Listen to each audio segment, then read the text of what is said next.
तर त्या विद्यार्थ्याचा सर्वांगीण विकास लक्षात ठेवा. आता सर्वांगीण विकास याचा अर्थ काय, तर फिजिकली रनिंग असेल, फुटबॉल असेल, कबड्डी असेल, काय असेल ते त्यांना काहीतरी खेळलं पाहिजे. तर त्याची काय मग तो राहिला तो 11 ते 5 जो अकॅडमी म्हणजे तास होता, म्हणजे बौद्धिक आणि शारीरिक दोन्ही काम या ठिकाणी या शाळेमध्ये होतात. अकॅडमीमध्ये तसला काय प्रकार नाही. अकॅडमीमध्ये फक्त बसण्यापुरतीच जागा आहे, त्यांना मैदान वगैरे काय नाही आहे. त्यामुळे शारीरिक काय होणार नाही. तर काय असेल ना, थोडं तर व्यायाम तर आपण देतो, फिजिकली फिटनेस म्हणतो आपण.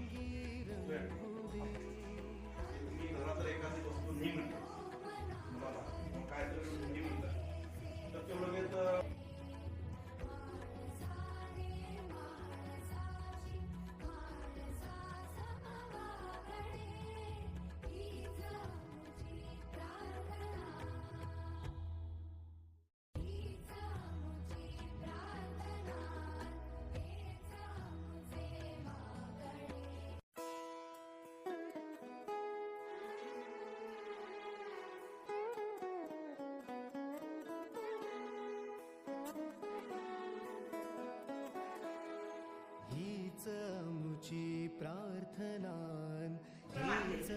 अंतर्गत त्याला स्वतःची कॅपॅसिटी वाढवणं म्हणजे प्रगती स्वतःची करणं, विकास करणं हे अतिशय गरजेचं आहे. आणि मग आपण काय झालं, त्याला काही केलं त्या लहान आहे सोडून द्या. म्हणजे असं आपण थोडंसं त्याच्याकडे बघायला शकतो की लहान आहे म्हणून थोडे आपण दुर्लक्ष करतो काही गोष्टी. आणि मग 9वीला गेला, 10वीला गेला, प्रगती अशी झालेली असते की तो आपला ऐकत नसतो आणि मग त्यावेळेला आपण जागा होऊन चालणार नाही. त्याच्यासाठी आपण आतापासून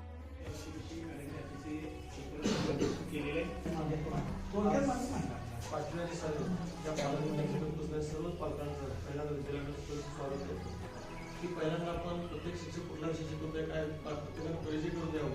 यानंतर तुमचं मनोगत मांडा, मग आपण माझ्याकडे 5वीचा वर्ग आहे. मी क्लास टीचर 5वीचा आहे. जवळजवळ 4 वर्ष झाले मी 5वीचा क्लास टीचर काम करतोय. 6वीचे पालक सुद्धा मागच्या वर्षी होते, माझ्याकडे होते, त्यामुळे काय अडचण नाही. दुसरी गोष्ट मी पाटील आहे. इयत्ता 6वीला माझ्याकडे इंग्लिश विषय आहे आणि त्याचबरोबर स्कॉलरशिप इंग्लिश सब्जेक्ट माझ्याकडे राहतो. मला सगळ्यांनी सांगितल्या पद्धतीने फक्त मी ओळख करून देतो. आणि त्याच्यानंतर मी SD केंगाळे, माझं मूळ गाव आलासच आहे. प्राथमिक कुमार विद्या मंदिर मराठी शाळेमध्ये झाले आणि 7वी नंतर मध्ये राहतोय.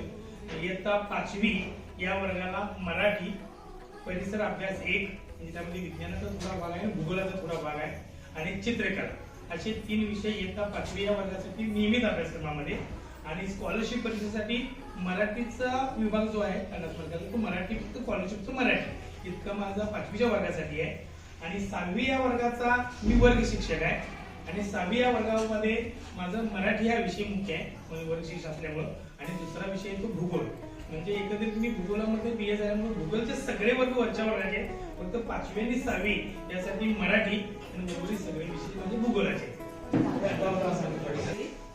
आधीचं नाव माझं पाटील याचा. पूर्वीच्या काळात आता जास्त बोलण्यासाठी सांगते. नमस्कार, मी पाटील. 5वी आणि 7वी या दोन्ही वर्गासाठी माझ्याकडे विषय नाहीत. 6वी CB इंग्लिश आहे. विज्ञान परिसर अभ्यासाचा केंद्राचे त्यांना नाही आहे. तर तिथं पण माहीत आहे आता मी सुरू करणार म्हणजे का की पोरं पुढे येणार वरती.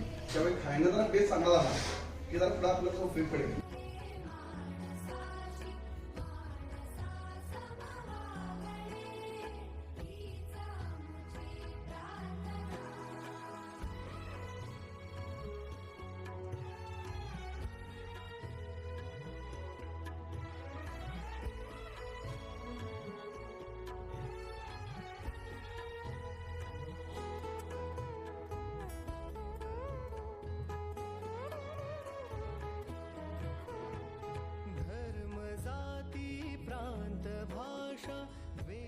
सारे संप